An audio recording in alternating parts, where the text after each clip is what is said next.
Thank you. It's my pleasure. I mean, you're welcome. I'm sorry. A little nervous. I can't believe I'm with, you. Well, all right, though. Don't be frightened. No, I'm not. Okay, so I'll jump right in. It'll be a casual conversation as we go. And I wanted to get I think I only have like 2 Sonic questions. I just want to get those out the way. Okay. The first one is ranging from Sonic X to your modern Eggman and Boom. I noticed your tone was lower in X and it's a bit higher in Boom. Was that your choice to do that change in pitch, or was that one of the executives? It was a combination. When I was originally auditioning, they gave me clips of Dean Bristow and said, sound like this guy. So I was working on a voice match. So in order to sound like Dean Bristow, you have to sound like this. I'm Dean Bristow. And after the first few episodes of Sonic X, the director and producer realized we'd like to get a little more range in the voice so we can do a little more comedy stuff, because there's not a lot of room for comedy when you're down here all the time. So the reference that the director gave me was Martin Short's Jiminy Glick character, who starts up way up high and then goes way down low. So that's why Sonic X, Eggman specifically, had an extreme range of highs and lows. And also from the first couple of episodes, finding a place that would sit more naturally within my voice was also a helpful thing to have. So that's how that change happened. And then just as more comedy crept in, the voice itself naturally changed to match the comedy. When there is more serious threats of death, like in Sonic 06, for example, in those types of games, the voice became darker. But with the comedy, it becomes a lighter voice because it's easier to work with material and make it match. Right. Wow, that's really cool. So, going off the previous question, I guess I've watched a lot of your work from, I know you've done Pokemon and Yu-Gi-Oh! And, you've done way more than just Sonic. And I guess what I'm wondering is, how are you as a voice actor, able to do that drastic change in tone and pitch? For example, from going to Ella to Eggman, how do you make your voice do that? It's just something I've been doing all my life. I wish I knew how to explain it, but I think about doing a voice up here, and then I do a voice up here, and then I think about doing a voice down here, and I think about doing a voice down there. So it's just something I've always done. It's messing around with voices as a kid and getting able to refine it and turn it into a career as you get older. Hey man, that's awesome. There's nothing wrong with that. How many takes do you usually do before you feel your line is just right? That's really up to the director. On a good day, I'll do a whole bunch of lines in one take. A lot of Sonic Boom is done in one run through. Sometimes there's a second, but we generally are all recording together, so we're all doing 1 take or 2 takes. But depending on whether there's a tricky word or a tricky vocal quality somewhere in there, it could take 5 or 6 or even 10 takes. I was doing some dubbing today, and there were a couple of lines that were not written as well as they could have been, and some clunky words, so 10 takes on a few of the lines was not unheard of. Huh. You see, I never knew. And I gotta know, this is my last Sonic question. Do you feel personally attached to Eggman at this point? I know you've done a lot of other things, such as, I think it's pronounced Namie from the Area series, Furio from Yu-Gi-Oh! Arc 5. But I mean, at this point, you've been doing Eggman for so long, and you've inspired, so many people in voice acting, and people see you as the definitive Dr. Eggman. Do you feel like he's a part of you? Yes and no. From a practical standpoint, I still only do Eggman a couple of days a year on a good day, on a good year. Most of the time, I'm not recording Eggman. So when I'm not recording Eggman, I'm focusing on the job at hand, because if somebody's hired me for a completely different project, they don't particularly care that I'm occasionally voicing Dr. Eggman. That's not why they hired me. So yeah, when I'm doing Dr. Eggman or when someone's talking to me about Dr. Eggman, I'm thinking about Dr. Eggman. But in general, I'm just an actor. And when I'm not an actor, I'm just a guy. So yeah, I'm incredibly proud of it, but it is, I know how much other stuff I do and how little Eggman I do in a typical year. So it's kind of hard to let it overpower me, because it's why think about something that you're not doing at the time. Well, I guess going from that question and going into this, do you have a favorite series you enjoy voicing for? Because like I said, I know you do more than just Eggman. and I know you were pretty big in Pokemon. I was looking back at that. I read that a couple times going through your work, and from the narrator to some of the Pokemon and stuff. And then I saw you were in I Choose You that came out in 2017. So or last year, but I gotta know, like, is there a favorite series you enjoy working for? As I have learned is the best and most politically correct answer to say, but also the most accurate. I don't play favorites. My favorite is the job that I'm working on at the time. Today it was Kikoriki for about 3 hours. Before that it was half an hour of some video game. Tomorrow I'll be doing an anime dub, and on Friday I'll be doing a bunch of Korean cartoons, dubbing them into English. And an actor's job is to be present for the role at hand. So my favorite is the role that I'm currently in front of a microphone in at the time. So your work never stops. They send you the script and they send you the dub, or you know what I mean, like your script. And do you have to go anywhere, or you could just sit at a home studio and just read the dialogue and send it? Depends on the job. Many auditions are done from home. Some clients are willing to record from home. I much prefer to go to a studio. Dubbing is usually done more efficiently in a studio because there's somebody tweaking every line read and making sure it fits the flap, and that's usually done one person at a time. So it's me and an engineer in a room for 4 hours, or me and a director and or an engineer for 4 hours. And since it's just the two of you, it's better to be somewhere to do it. And other stuff, if I'm recording commercials, I go to a studio for that. So I go to studios all over town. I'm a freelancer. I'm self-employed, but by being self-employed, that means I am able to and have to find work in all places. So I'm constantly working for a variety of clients at any one time. So when you go out to record, in the studio and stuff, do you get to work with the other voice actors, or it's just usually you and the director, and it's just like, okay, here's your line, all right, you're done for the day? Depends on the project at hand. Generally, recording individually for the stuff I tend to do, even if it's a prelay thing where it's recording before the animation is done, it's more efficient to record individually. So they'll record all the actors separately and then edit the things so that it sounds like we're all talking to each other at the same time. Sonic Boom, on the other hand, we record simultaneously, yet not. They're in Los Angeles, I'm in New York, I'm listening on headphones, they're listening on headphones.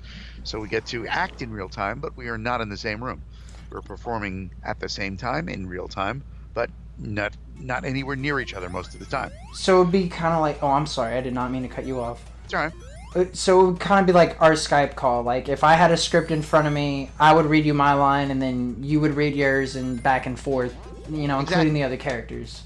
Exactly, and then my stuff would be recorded here and sent to you digitally over the internet, and then you'd have it and you can put it together however you'd like. That is so cool. Mm-hmm. So before you get into these, before you get into each character, because like you said, you're doing a lot. What are your techniques for getting into character before you start recording? Part of the joys of voice acting, as I like to call it, it's acting without the trappings. There's no lighting, there's no wardrobe, there's no makeup, there is no line memorization, there's really no rehearsal most of the time, and it's just the pure essence of acting. I have been good and have gotten better at cold reading, so you can hand me a script and I can probably do a decent performance the first time through, even better if you give me a second chance at it. But most of the time it's figuring out what the character is supposed to sound like. If there's a picture to look at a picture. If there's a dub, there's obviously live video happening in front of me. But making sure that the scene is done to the director's satisfaction. And when the director is satisfied, I get to go home. So sometimes I get rehearsal. Most of the time I don't get rehearsal. And if there's something wrong with the line reading, we just undo it and take it again. Okay. So it's very clinical, it's very scientific, it's very much a sterile procedure when we're doing it, but when it's put together, it turns into magic. So, going off of that, have you ever improvised your own lines? I have. It's completely up to the director and producer's discretion whether they use it. A couple of times I'll do something and say, hey, that's funny, let's put that in. But most of the time, either the ad-libs that I intend to make part of the scene and the ad-libs that happen before or after recording a line, that stuff goes away, never to be heard from again. Oh, man. Well, is it at least saved in case you want to, try to pitch it again, or once that's it, that's just kind of it? They have all the recordings they have, and what they do with it, I don't know. Oh, man. So, I get the last 3 questions. I've been trying to figure out how I'd work this one in. I know you're a family man, and like you said, you're self-employed, you're a voice actor, you're always on the go, you're either traveling or, doing something. How do you balance, like, interviews with people like me and your family and work? How do you manage all of that? I keep a Google Calendar. If there's places I have to be, I make sure they're in the calendar. If there's an interview I have to do, I make sure it's in the calendar. And then the space in between is available for family. But of course, these days with social media and smartphones being what they are, social media is often always taking my attention. I try not to let it take attention during meals. I try to teach my kids the same thing. Not always possible, depending on the level of activity or the intensity of discussions that are going on online. But yeah, it's a delicate balance. For our chat, I told my wife, okay, I got a thing at 10. I'm gonna make a tech support call before that. Great, see you when I'm done. That's crazy. Like, that really is so... Oh, man. And I think that's awesome. Like, you really do. And I wanted to compliment you. And I know we don't want too much fluff, but you really do give back to the community. And for a lot of people, that's, I guess, most voice actors or actors in general, it's hard to come by someone as genuine as you. Because, like, when I was first reading the rules of engagement and going through all of this, I was like, man, this guy is giving out his time, from his family and from everything else to actually give back to fans or people in this field who are interested to give up your time. And I mean, that's awesome. Thank you. But yeah, part of the reason why I had to write the rules of engagement was because of the plethora of people who decide to direct message me, which is a lot more invasive than just a public post on Twitter or a public post on Facebook. If you want to book me for an interview like you've done, I'll give you a private time. But as far as interrupting me, for example, today I was in the middle of a recording session. I was trying to do some dubs, and some guy pops in to say, "Weren't you in that episode of Pokemon?" Excuse me, I'm working. I am not customer service. I don't keep office hours. Don't bother me. Well, and I had a feeling, because I was explaining, the person I had contact you, she's actually a new PR girl that I had a feeling she had skills. She was interested in this kind of stuff. So, I was just like, if you want to see, if you like public relations, you want to try with us for a small entertainment studio. And she was like, sure. And then you were the first one, because, I have a list of people that I would like, to interview. And you were the first one on the list, because I'm a huge fan. And as soon as she did it, I understand. I was reading everything, and I know, because I had one friend saying, like, at one point, there wasn't the, pay to contact or all of that, but I know, like, so many people would just bombard you. And when I was explaining this to other people, I get to walk around. I was walking to work, and I was saying, hey, remember that time I scored an interview with Mike Pollock, Dr.Eggman, and, Namie from Ariel? And they're just like, oh, my God, can you stop with that? Mm-hmm. But, I get it, and it's... I guess, I don't know how to put it, but I understand where you're coming from. And you don't want people to just bombard you 24/7. Yeah, William Shatner, hello. William Shatner had a big, it's been a long day, had a recent outburst recently with a fan who tried to get an autograph while he was having dinner or he was with his family or grandchildren or something. And, you're off duty then. It's kind of like, oh, you see your doctor in public. Doctor, hey, good to see you with your family. Could you look at this mole? No. Oh. See you at the office. There's work guy and private guy, and you gotta respect those boundaries, especially for a performer who is on stage and off stage. When I am on stage or recording in a studio for you to hear, you can't bother me when I'm recording because I've already recorded. But if I am on stage performing, feel free to come and watch. Don't try and talk to me in the middle of my stage play. I'm kind of up on stage doing stuff. Right. And if there's a meet and greet afterwards, that's what that's for. Or if I'm at a convention, that's what that's for. But if I'm bopping around with my family, you can try and say hi without being intrusive, but don't expect to make a mob scene and turn it into an autograph line. That's not what that is. Right. It would just be a casual hello, maybe a handshake, and be done. Don't, cause a riot. No. I'm rarely recognized in public because my voice is the thing, not the face necessarily. Mm-hmm. But I have run into people. There's a fan who works at a local grocery store deli counter, and I was there with my wife getting cold cuts, and suddenly, are you Mike Pollock? I said, yeah, I'm here to get cold cuts, but hi, how are you? Good to see you. I'm not really prepared for an interaction at this time. Hi, how great to meet you, but how are those cold cuts looking? So it's cool yet awkward simultaneously. I understand it from both sides, having run into celebrities when I was younger and saying, hey, I know you from TV, you're the guy. And being on the other side of the coin and realizing, wow, it's awkward when you're out trying to buy cold cuts and the cold cuts guy recognizes you. And yeah. Our relationship has suddenly changed. So yeah, that takes some getting used to, and it's normally not.